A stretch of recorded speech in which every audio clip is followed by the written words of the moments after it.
بسم اللہ الرحمن الرحیم۔ السلام علیکم، میں ہوں ڈاکٹر عائشہ اور آپ دیکھ رہے ہیں مجرب دعا خانہ۔ ناظرین، آج میں آپ لوگوں کو شہوت کم کرنے کا علاج بتاؤں گی۔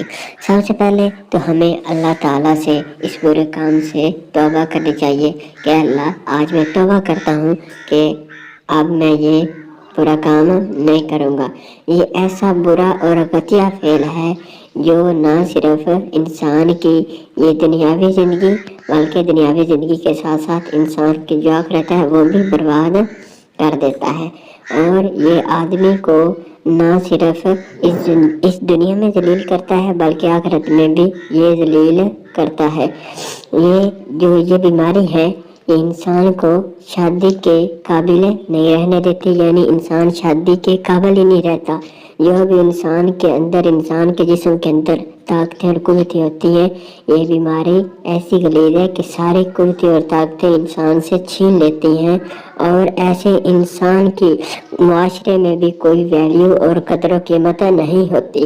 لوگ کہتے ہیں کہ یہ فلاں آدمی فلاں کام میں ملوث تھا اور آج اس کا حال دیکھ لیں، یعنی اس کی کوئی عزت نہیں ہوتی معاشرے میں۔ لہذا ایسے فعل سے ہمیں بچنا چاہیے اور آئندہ سے توبہ کرنی چاہیے کہ اللہ آئندہ سے میں یہ کام نہیں کروں گا۔ تو اس کا علاج کے بارے میں ہم جانتے ہیں کہ اسے کنٹرول کیسے کیا جائے اگر ہم پہ شہوت غالب آ جائے۔ تو پہلے نمبر پر تو توبہ استغفار کرنی چاہیے، اور جو اس کا علاج ہے، مین علاج وہ یہ ہے کہ ہمیں اپنی نظروں کی حفاظت کرنی چاہیے۔ جتنی ہم اپنی نظروں کی حفاظت زیادہ کریں گے اتنی ہمیں شہوت کم آئے گی۔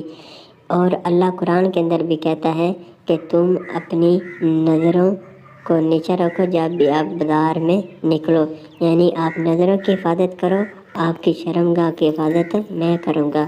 اس لیے جب بھی ہم جائیں کسی بازار میں یا کسی بھی کہیں جہاں عورتوں کی کثرت ہو تو وہاں ہمیں اپنی جو نگاہ ہے، نظر ہے، نیچے رکھنی چاہیے تاکہ نہ ہماری نگاہ کسی پہ پڑے اور نہ ہم پہ جو شہوت ہے وہ غالب آئے۔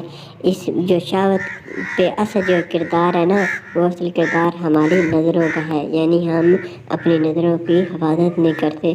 اگر ہمارے پاس موبائل ہوتا ہے تو ہم موبائل میں ایسی بری چیزیں دیکھتے ہیں جس سے جو شہوت ہے وہ غالب آ جاتی ہے، اور ہم اپنی جو طاقت ہے اس کو ضائع کر بیٹھتے ہیں۔ آج کل ہمارے جو نوجوان یوتھ ہے وہ زیادہ تر ہے ہی ان کاموں میں زیادہ ملوث۔ ہر آدمی، ہر بچہ ہمارے معاشرے کا اس برے کام میں لگا ہوا ہے۔ آج یونیورسٹیوں میں دیکھ لیں، ہر نوجوان جو ہے اس کی نظر دیکھ لیں کہ کتنی اس کی نظر جو ہے وہ پاک ہے۔ اس لیے آپ نظروں کی حفاظت کرو، شہوت کم ہو جائے گی۔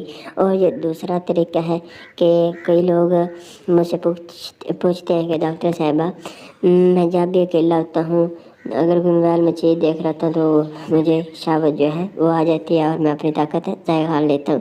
تو اس کا ایک طریقہ یہ ہے کہ جب بھی آپ سوئیں تو آپ کبھی اکیلا نہ سوئیں۔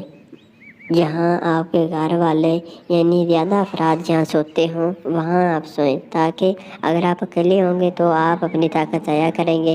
اگر آپ ان کے پاس ہوں گے تو آپ کہیں گے کہ نہیں یار، میں ایسا برا کام نہیں کرنا، پاس سب ہیں۔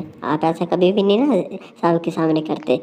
اس لیے آپ کبھی اکیلا اپنے آپ کو نہ رکھیں، یا آپ اپنے آپ کو کسی نہ کسی کام میں مصروف رکھیں تاکہ آپ کا ذہن کہیں اور جائے نہ، بس اپنے کام میں آپ مگن ہوں اور شہوت کی طرف آپ کا دھیان ہی نہ ہو۔